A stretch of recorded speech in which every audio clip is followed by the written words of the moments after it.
Shalom saudaraku yang dikasihi Tuhan. Kembali dalam program The Best, The Bible Statement.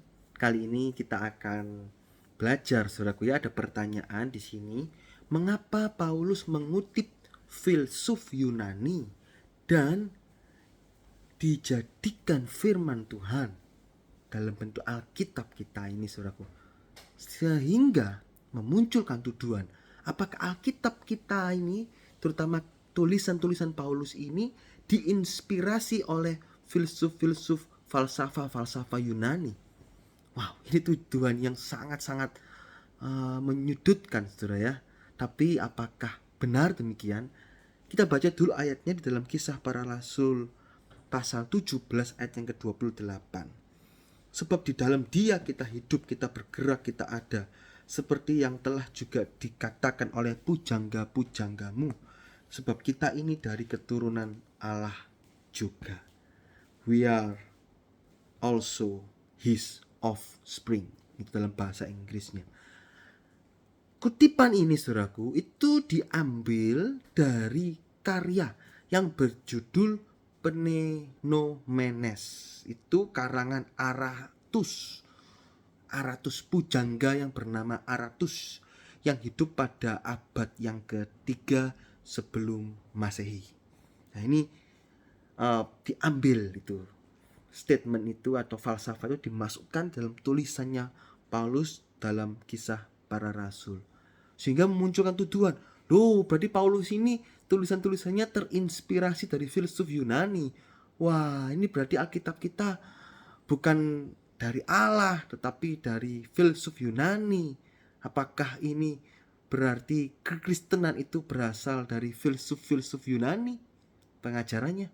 Wah, ini sangat ngawur, sangat salah sekali saudaraku. Kita baca satu ayat yang menegaskan iman kita saudaraku. Iman kita di dalam Yesaya 34 ayat yang ke-16, saya baca dulu. Sebab carilah di dalam kitab Tuhan dan bacalah. Satu pun dari semua makhluk itu tidak ada yang ketinggalan, dan satu tidak kehilangan yang lain.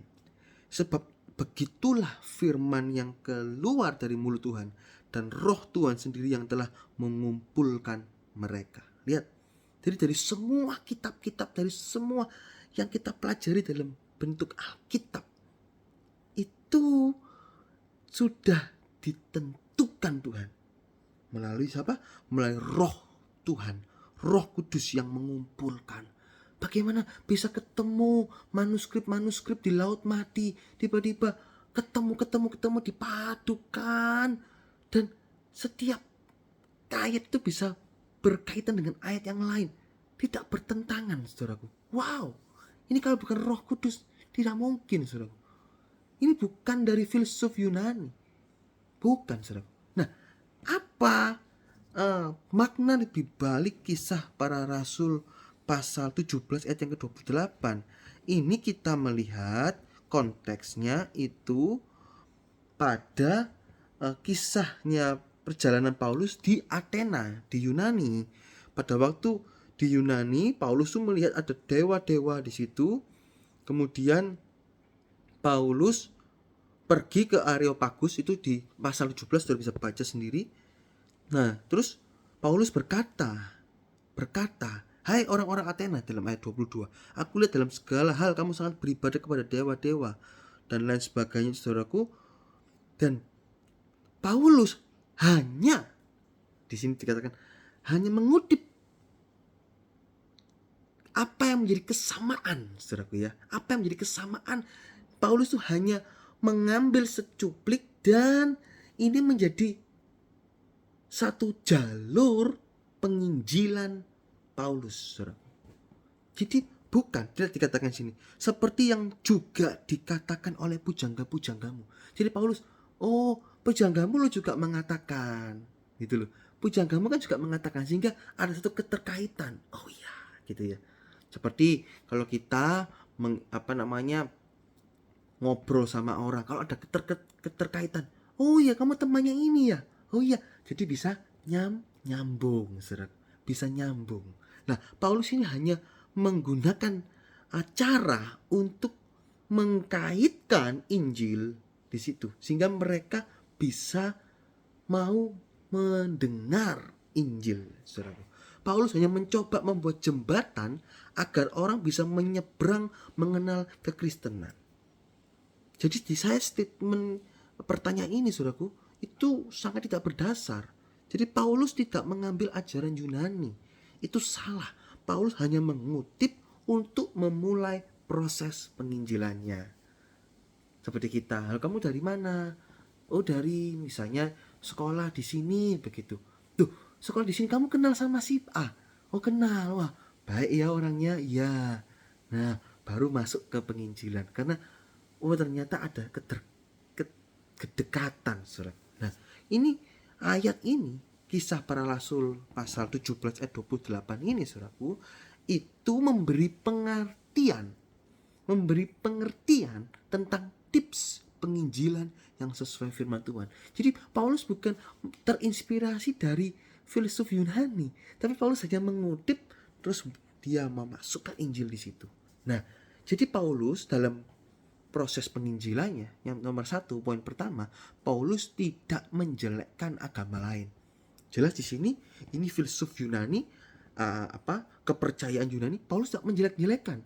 Paulus hanya melihat di dalam ajaran Yunani itu ada loh tulisan dalam pujanggamu, sebab kita ini keturunan Allah.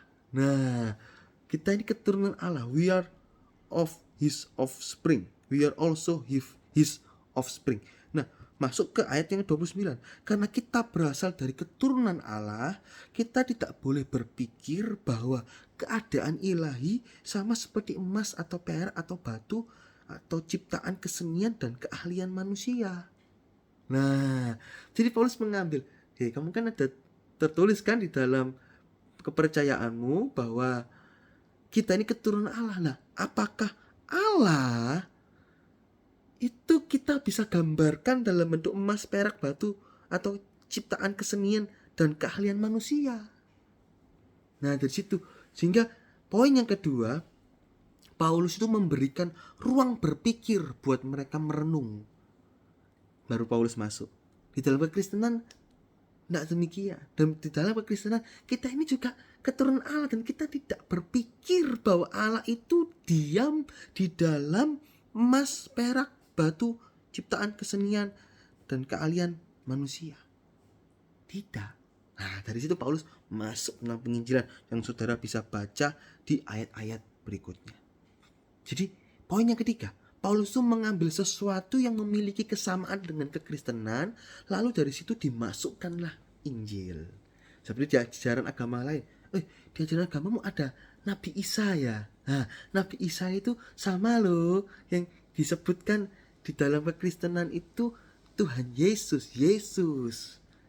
Di Isa itu di ajarannya ditulis juga lahirnya bukan dari bapak dan ibu, benar-benar dari suatu yang ilahi. Oh iya betul. Nah, kita mengakui juga lah, dari situ kan ada satu kesamaan. Contoh dari kepercayaan yang lain. Kalau kamu meminta ampun, kamu habis berbuat salah, kamu minta ampun kan, kamu harus membayar harganya kan, harus ada pengorbanan kan. Oh iya betul. Dengan cara apa? Ya, saya menyiksa diri, mungkin memukul-mukul diri, menoreh-noreh kulit saya sehingga berdarah, itu tanda pengampunan. Oh begitu. Nah, berarti kan untuk menerima pengampunan kita perlu ada pengorbanan, betul kan? Iya. Nah, demikian juga Yesus Kristus, supaya kita semua diampuni dosanya, Yesus Kristus mengorbankan dirinya. Nah, jadi harus ada yang dikorbankan. Karena Allah itu adil. Manusia berdosa harus dihukum. Nah, tetapi ada satu tokoh, ada satu pribadi, yaitu Yesus Kristus. Itu dia tampil, saya saja yang menanggung dosa itu. Hukum saya. Padahal Yesus Kristus tidak ada dosa sama sekali. Itu di dalam kitab Ibrani, dalam surat Ibrani pasal 3 ayat yang ke-16 dikatakan, dicobai dalam segala segi tetapi tidak berbuat dosa, saudaraku. Pasal ya pasal ini ya saudaraku ya. Ibrani pasal 3, pasal 2 itu saudaraku, itu jelas ditulis demikian. Nah, jadi dari situ nyambung, oh iya, masuklah ke penginjilan. Apalagi, oh kamu diajari berbuat baik ya? Iya, di dalam kekristenan juga diajari berbuat baik. Nah, masuk. Tetapi apakah perbuatan baik itu bisa meyakinkan Allah bahwa kita suatu saat akan masuk ke surga dengan perbuatan baik kita? Bisakah Allah memberikan kualitas yang sempurna atau kualitas yang baik dalam perbuatan baik kita? Ya enggak juga ya, perbuatan baikku ya kadang enggak tulus gitu. Nah, oleh karena itu perbuatan baik manusia tidak bisa menyelamatkan. Yang bisa menyelamatkan adalah pribadi Tuhan Yesus Kristus. Nah, ini saudaraku. Jadi satu kesamaan diambil. Tak perlu menjelek-jelekan agama lain. Jadi kisah 17:28 bukan inspirasi dari filsuf Yunani, tapi Paulus hanya mengambil cuplik, terus dia ambil itu ada kesamaan sesuatu dan dia memberikan ruang berpikir buat mereka merenung tentang ajaran kekristenan. Ya, jadi firman Tuhan kita, Alkitab kita tidak terinspirasi dari filsuf-filsuf Yunani, tetapi dari Roh Kudus sendiri, Allah sendiri yang memberikan inspirasi kepada penulis-penulis itu untuk menulis setiap kata, setiap huruf itu ditulis dengan sempurna. Sempurna. Kita baca satu ayat terakhir saudaraku, Ibrani pasal 22 ayat yang ke 18 dan 19. Aku bersaksi kepada setiap orang yang mendengar perkataan-perkataan nubuat dari kitab ini.